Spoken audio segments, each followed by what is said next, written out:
22-ാം സങ്കീർത്തനത്തിൻ്റെ 8-ാമത്തെ വാക്യമാണ് ഇന്ന് നിങ്ങളോട് പറയാനായിട്ട് പരിശുദ്ധാത്മാവിൻ്റെ ഉള്ളിൽ നിയോഗം തന്നിരിക്കുന്നത്. 22-ാം സങ്കീർത്തനത്തിൻ്റെ 8-ാമത്തെ വാക്യം. നിങ്ങൾക്കറിയാം 22-ാം സങ്കീർത്തനം ഒരു മശീയ സങ്കീർത്തനമാണ്.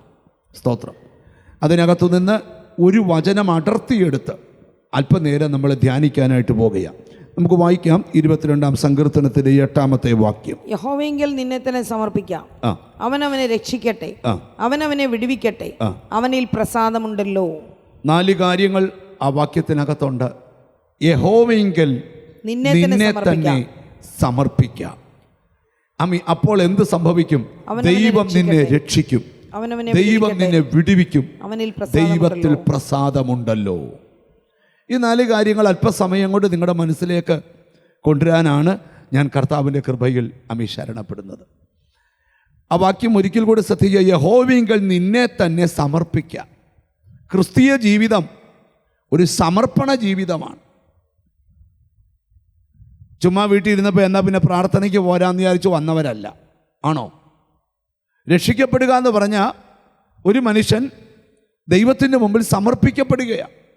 അതിന് വേറെ കുറച്ച് പദങ്ങളോട് നമുക്ക് പറയാൻ പറ്റും. സമർപ്പിക്കുക എന്ന പദത്തിന് സ്തോത്രം വിനയപൂർവ്വം അർപ്പിക്കുക, കീഴടങ്ങുക, പൂർണ്ണമായ ദൈവാശ്രയം, ഇതെല്ലാം സമർപ്പണത്തിൻ്റെ വിവിധ വാക്കുകളാണ്. സ്തോത്രം. ഇന്ന് നിങ്ങളെ തന്നെ ദൈവകരങ്ങളിൽ ഒന്ന് സമർപ്പിച്ചാൽ എങ്ങനെയാണ് നമ്മളെ തന്നെ ദൈവകരങ്ങളിൽ സമർപ്പിക്കുന്നത്? ചില വാക്യങ്ങളിലൂടെ നമ്മൾ യാത്ര ചെയ്യാനായിട്ട് പോകുകയാണ്. എല്ലാവർക്കും പരിചിതമായൊരു വാക്യമാണ് ആദ്യം വായിക്കാൻ പോകുന്നത്.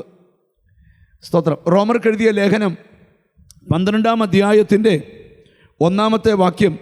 സഹോദരന്മാരെ, ദൈവത്തിൻ്റെ മനസ്സലിവ് ഓർപ്പിച്ച് ഞാൻ നിങ്ങളെ പ്രബോധിപ്പിക്കുന്നത്. വായിച്ചാട്ടെ. സഹോദരന്മാരെ, ഞാൻ ദൈവത്തിന്റെ മനസ്സലിവ് ഓർപ്പിച്ച് നിങ്ങളെ പ്രബോധിപ്പിക്കുന്നത്, നിങ്ങൾ ബുദ്ധിയുള്ള ആരാധനയായി നിങ്ങളുടെ ശരീരങ്ങളെ ജീവനും വിശുദ്ധിയും ദൈവത്തിന് പ്രസാദവുമുള്ള യാഗമായി സമർപ്പിപ്പീൻ.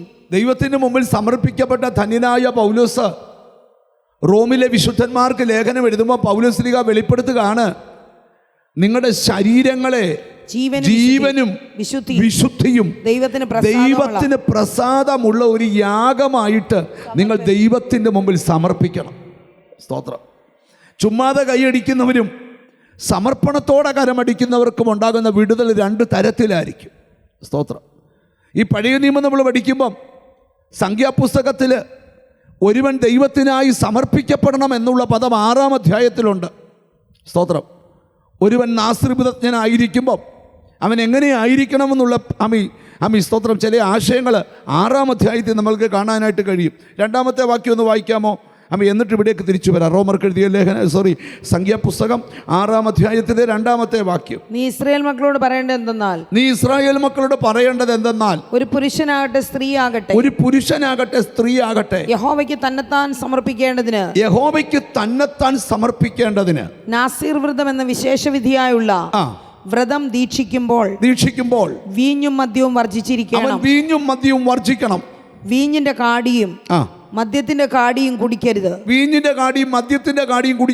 മുന്തിരിപ്പഴത്തിന്റെ യാതൊരു രസവും കുടിക്കരുത്. മുന്തിരിയുടെ ഒരു രസവും കുടിക്കരുത്. മുന്തിരിങ്ങ പഴുത്തതാകട്ടെ ഉണങ്ങിയതാകട്ടെ തിന്നുകയും ഉണങ്ങിയത് ഒന്നും തിന്നരുത്. തന്റെ നാസീർ വ്രതകാലത്തൊക്കെയും കുരു തൊട്ട് തൊലി വരെ മുന്തിരിങ്ങ കൊണ്ട് ഉണ്ടാക്കുന്ന കുരു തൊട്ട് തൊലി വെച്ച് കൊണ്ട് ഉണ്ടാക്കുന്ന ഒന്നും കഴിക്കരുത്.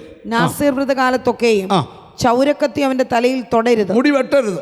യഹോവയ്ക്ക് തന്നെത്താൻ സമർപ്പിക്കുന്ന കാലം തികയോളം അവൻ വിശുദ്ധനായിരിക്കണം.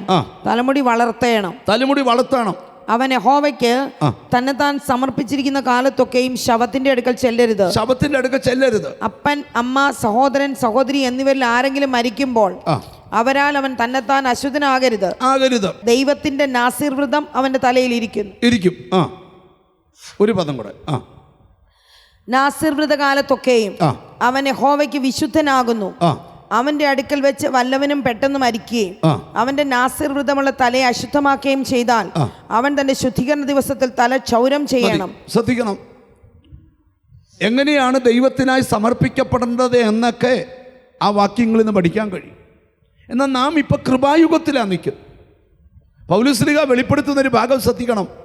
നിങ്ങളുടെ ശരീരങ്ങളെ ജീവനും വിശുദ്ധിയും ദൈവത്തിന് പ്രസാദമുള്ള യാഗമായിട്ട് ആരാധനയ്ക്ക് വരുന്ന ദൈവമക്കൾ സമർപ്പിക്കണം.